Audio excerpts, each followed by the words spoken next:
Hello, everyone. Welcome to another episode of Property Talk Life. First of all, I'd like to say Happy New Month, everybody. This is a new month, and I really hope that the new month brings in blessing, joy, and abundance in everything we put our hands into. So I still remain your host, Mary, as usual, and I'm here with my co-host, Mr. Tochi, who will be giving us insight and answers to every questions that we have on today's episode. So please introduce yourself one more time to our guests. Thank you, Mary. My name is Tochi, just like she's rightly said. Thank you, audience, and those who have been supporting and learning. Thank you. Today is going to be a great one, right? Yeah. All right. Thank you very much for your support so far, guys. So today, without wasting much of our time, because time is fast spent already, we'll be going into our topic which we have for you today, which is the hidden cost of buying property, which nobody tells you about.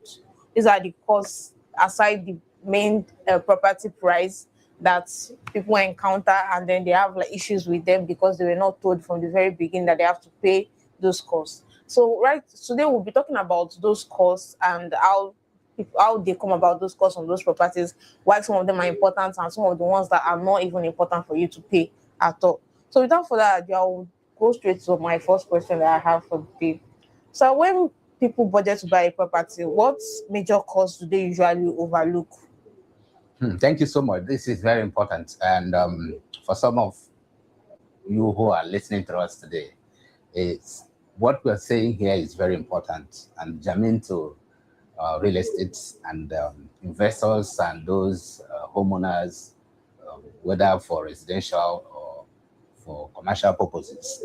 The thing we're dealing with today is very important. People overlook all those things, and at the end of the day, it will cause a lot of problems. So let me start by the quote from Benjamin Franklin. He said, "If you fail to plan, you plan to fail." So the thing that those hidden charges, it's not, most times it's not disclosed, not intentional, because it's the way it is, the industry. So, but yeah, as you're making inquiries, so you're preparing to buy. So there are some hidden charges, not per se hidden, because at the end of the day, they're going to be full disclosure of all charges. So number one is the legal fee. Of course, the legal fee and the lawyers are going to prepare the purchase agreements and all other things. Of course, they are the one that will do the diligence and all that. And then you talk about the survey plan. The survey plan is also very important, and all those things cost money. Of course, to prepare the deed of assignment, the deed between you, the buyer, and also the seller. So those things, and of course, sometimes government fees, you pay to the government some certain fee in order to regularize. If it is an existing plot, maybe you are the second buyer, so there will be need to regularize those documents as well. So deed, survey plan, deed of assignment, legal fee, documentation for all of those things combined. Most times they do not disclose it. They do not give you until when you are ready, to make payment, already that you are good to go. That's when every property managers, lawyers, brokers, and all of that, property companies or property management companies, they will begin to disclose those charges. Sometimes we call it hidden. It's not actually hidden, like I said that in my opening statement. But most times for you, the first buyers, it's always come like a shock because you were not prepared. They say the land is 10 million, you prepared for 10 million. All of a sudden, there's already charge for the agent's fee or broker's fee, maybe sometimes 5%, sometimes 10%, depending on the kind of property you're buying. So sometimes it's like a shock because we did not plan for it, or the buyers do not plan for it. So at the end of the day, it will look as if it's a hidden charge, but it's not actually a hidden charge as well. Thank you.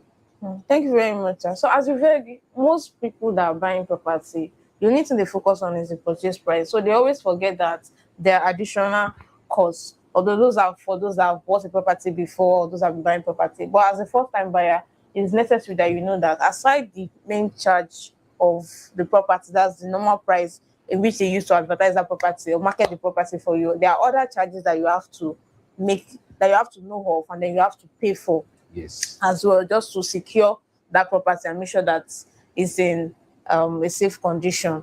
So Correct. moving on to our second question. So can you please explain the legal and documentation costs that many buyers don't expect? Yes, the one number one of that legal and it's what we call deeds, and of course sometimes governor's consent from the government, depending on the type of property you're buying. For example, if the property that has certificate of occupancy (CFO), so what you're going to get if you're buying, you are the second buyer. So you're acquiring a property that has already an existing CFO, so you are going to get governor's consent. So in order to get governor's consent, the lawyer will have to apply to the government. The government will now be able to give them, do the verification to ensure that the land does not have any encumbrance, does not have any issues that will hinder the transaction. And then government consent fee. There's also fee charged by the government, depending on the state or location where you are. So there's always some charges coming from the government that of that particularly location. So there's also commission from the broker or the agent who was able to get you that piece of property. So in all of those things, these things are additional charges, and then the need for you to make sure that the title document is verified is the lawyer. The lawyer has to charge for that service. Okay, so the surveyor, that also, these are significant people that are very important to make sure that at the end of the day you have a very clean property, so that you will be able to you will either build or live, or you rent out, and there will be no issue in the future, because we're talking about an asset here, and that asset has to be legally documented. Government has to be aware. That's why it's called governor's consent. So the governor of that state, for example, we're using the example in Nigeria, we have to consent to that transaction.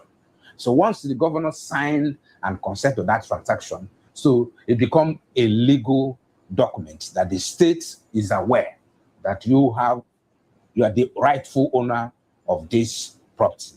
So nobody can come tomorrow to take away your property, because the government is aware, and they have done, every government, the land registry in different locations, they have documents of information of every land that is within that location. So when you come, they will look at it that the land does not have any future plan from the government, and then they do that's what we call a search, verification search, and then make sure that there's nobody or no issue, like I said in my opening statement, no encumbrance regarding that property. So that is the work of that legal side of property purchase and all that. Thank you very much for that explanation. Yes. So as you've heard, the legal and documentation includes several fees, like the agent fee, Yes. the survey plan, solicitor's fee, title verification, registration, and all of that. Yes. So these costs are very, very essential to make sure that you secure full ownership of whatever property that you're buying. Yes. But it's just that these fees are often underestimated. People see them as nothing. They just see them as extra charges, but they don't know that those are like the real work behind that property that you're buying. Exactly. So moving on to our third question. What government-related charges surprises buyer the most? Because we have so many actually. So what's that one that whenever they are told that they are going to pay this particular type of charge, they are like surprised, and sometimes they are wondering that why should they even be paying for it? Okay, so there are some charges that are very important from government. The number one is the stamp duty, and of course, there's another one they call it, about two fees anyway that the government land development charge. There's also land development charge from government. Those two fees are very important to the government. So whether you in order to make sure that there is no confusion of who owns what or what property in any location. So the government do that stamp duty. It's part of the levy to development levy that are imposed or are charged from government in order to make sure that each person who acquires such piece of asset, whether in the future, whether now or anytime, you will not have an issue from that. And don't forget, just like Louis Glickman said, that the best investment on earth is the earth. So whatever you are investing, this thing is something that will have decades. So nobody will come to encroach on your land because government is aware, and we also paid some certain fees to the government. So in doing that, there is the legal ownership of that piece of property is not in contention because the government has your information, and they also have proof by complying with some of those charges. So it is an obligation, and it is mandatory that each property owner comply with the fees so that there won't be no issue in the future of who owns this or that property in a certain location. So these are very important. And don't forget, the more you do all of those things, the more the property appreciates. Because whoever you want to resell that property, the new buyer or potential buyer will like to know what are the documents that is showing that you are the rightful owner of such a property. So that's why it is always good to document your property and make sure you follow the right documentation and get all the right legal documents so that anytime you want to sell, it will also help the cause. Because if any property does not have, maybe has deeds of assignment and does not, maybe survey plan, as in most cases, and does not have CFO, for anybody with the same location that have CFO, have all the legal documents from the government, pays all the dues and the developmental levy, pays for the stamp duty and all that are done in that property.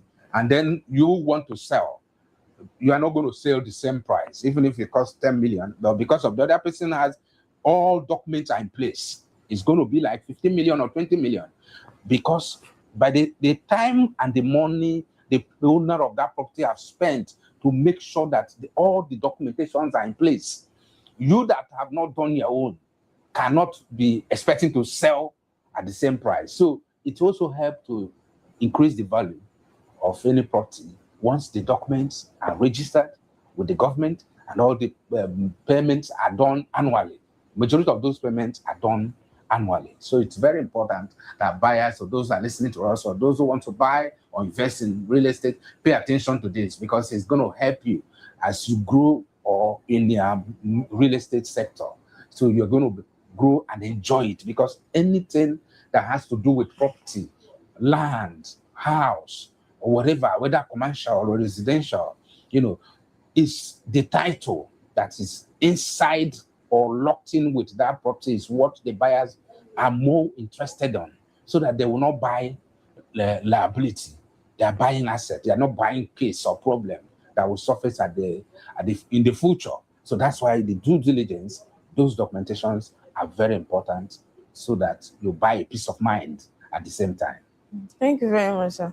So, like you read, especially for first-time buyers, they are the ones that these fees usually come to as a shock. Yes. Those that have been buying property, they know well about all these charges and what to do, how to make payment, and then go about them. Yes. The thing is, if you are buying a property from someone, you expect some documentations that certify those property as legal and safe to buy. Yes. So you should know that if you're getting those documentations that you're receiving, they do not come for free. Yes. And they are not coming just because you pay for the property. Yes. So when you're buying that property that someone already has, you should know that there are some maintenance fee that you have to pay. Yes. To retain those documents, and then to make sure that it's secured in your own name, so that you don't have issue in the future. Yes. So, and these fees usually vary by states, as our co-host has said. Yes. It varies by the state and then the property type, the location type, and all. Yes. But failing to pay them can affect resale, because if you buy those property without making proper documentation,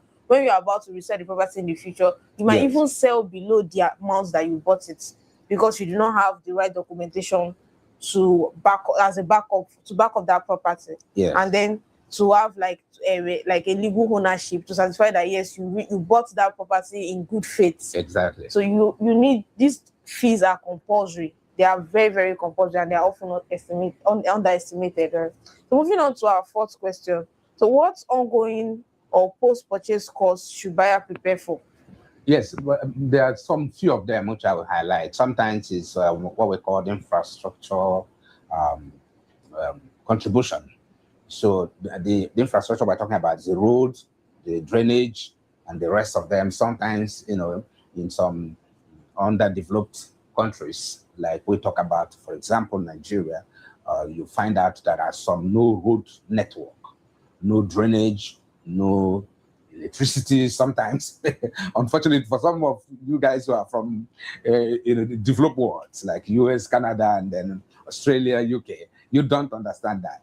Every geographical location have their own peculiarities, and that's what we're talking about. So in some countries, for example, you are the one that will prepare the drainage. Those who are living in that community, they're the one that does the drainage. They do the electricity connection of electricity. There's also security levy. So those security levies are either from the community security, or from the estate security. So they are the ones that are in charge of those running of those things. And sometimes it could be maintenance, repairs. Because if you buy a property, acquire a property, maybe land, you might need to clear the land. You might need to fence it out. For some other countries that they do not do fencing, it's a different thing. But in some countries, you fence out your property. That also helps to secure that property from unauthorized entrance or access of that property. So all of those things, from repairs. Sometimes you buy a property, if it is a already built house that you acquired, so you don't know what exactly is inside until you get in. So that will be need for the surveyors, the architects, and the rest of other important people to go through it to check whether the building is in good state, if there is any defects of the property, so they'll be able to correct those things. So repairs and some other recurring levies or charges that comes, annually. So those things, they're not, most times that's why when we talk about land or house that you bought, for example, if you buy a house now where you want to live, some people will call it, yes, it's an asset, but in many cases it's a liability. Liability in the sense that you have to maintain it. You have to repair things, damage things, either toilets, either or some other equipment in the house. So every year you do some repairs. Those repairs cost money. So sometimes when you buy a house or you acquire a building fresh, so you are happy. Then one year you see that building or that property need to be maintained. You need to repaint it. You need also to do some electrical wiring.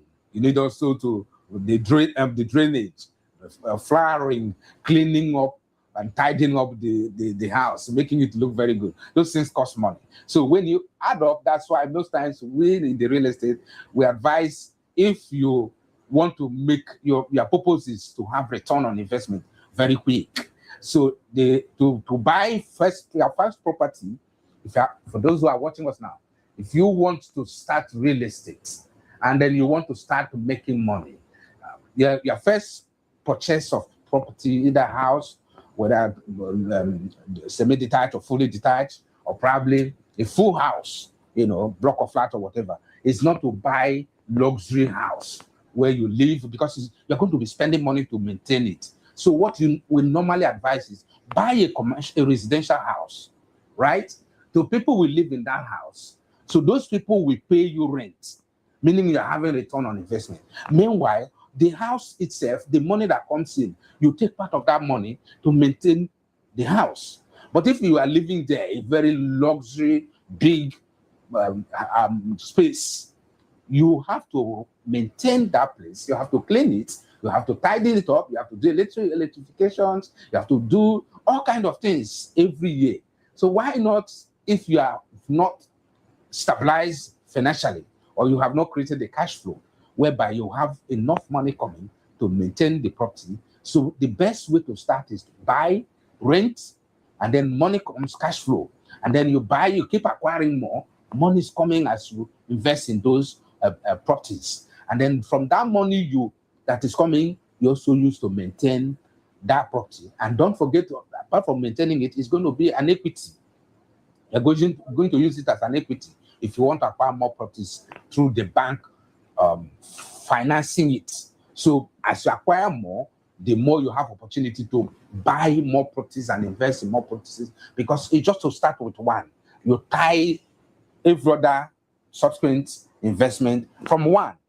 So those charges we are talking about, maintenance, repairs, those who live there will take care of it, because there is money, and outside that you still have money. And don't forget, most tenants add value to your property. There are some horrible tenants that will help you to destroy your house, but majority of the tenants will maintain the house, meaning they have increased the value of that asset. And so that what it means is that if you want to sell it, or you want to, another person want to live in, they have helped you to increase the value by maintaining that property. Thank you very much, sir, for that explanation. Yes. So after purchase, as you read, the post-purchase costs that you should be expecting are things like maintenance costs, service charge, security fees, most important, repairs, property management fees, and sometimes infrastructural contributions. So these fees are very, very important to make sure that the property is properly maintained. Yes.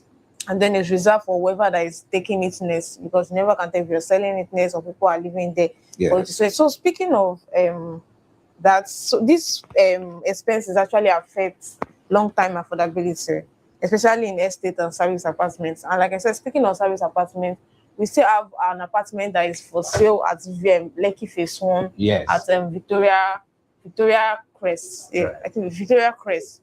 So we have just 2 unit slots available for in a high-rise building. It's a service apartment.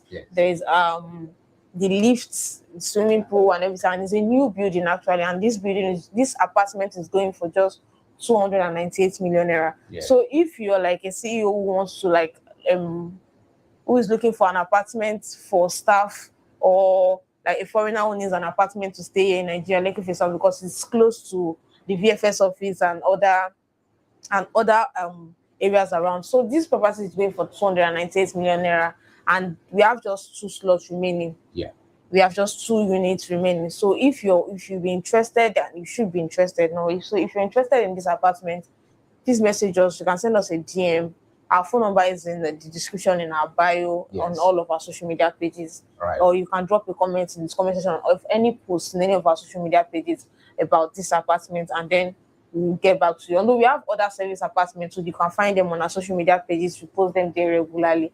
So you can message us on any property that you're interested in, or if you know someone that wants such property, you can refer us. And of course, if you're referring somebody, we have a commission for you as a person also. So moving on to our last question for today's session.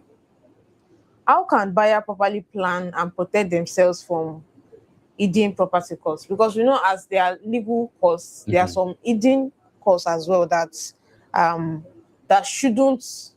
they should not charge a buyer for. So without even mentioning all this costs, what are the plan that a buyer should be prepared for to protect themselves from this hidden costs? Thank you so much. Just like we said, I used my opening speech. Benjamin Franklin says that if you fail to plan, you plan to fail. Okay, so what it means is that once you have made up your mind that you want to start real estate investment, or you want to buy a piece of real estate, so always ask the seller, either developer, that's for those who buy from the real estate developers, or you're buying from individual property owners. Always ask for breakdown. It's very important that buyers, if you're listening to us today, ask for breakdown, detailed breakdown of every charge. And of course, if there is any upfront charges that you are not aware or not included, ask those questions. It will help you to be able to know exactly what you are getting into so that it will not be a shock to you. So, and of course, work with a very reliable and professional real estate companies or individual. Work with professionals with proven good track record.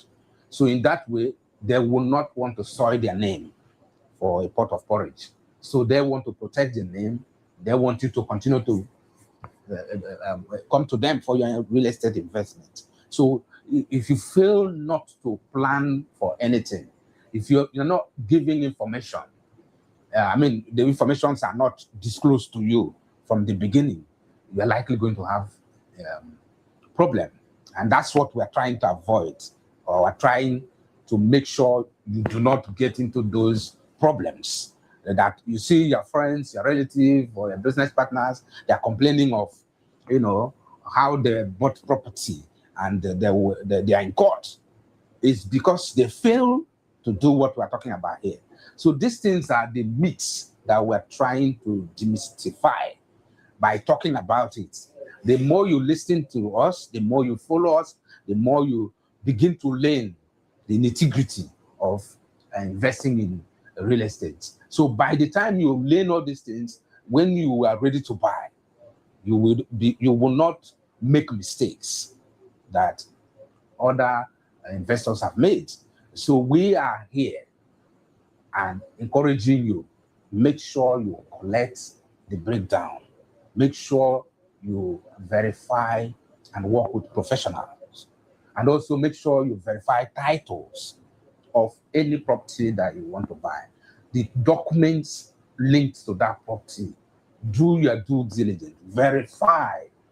Make sure that you are whether you are dealing with you are a broker or a real estate company, make sure they do as you are listening to us, as you are watching us. So always those things will help you to ask some sensitive questions. Okay.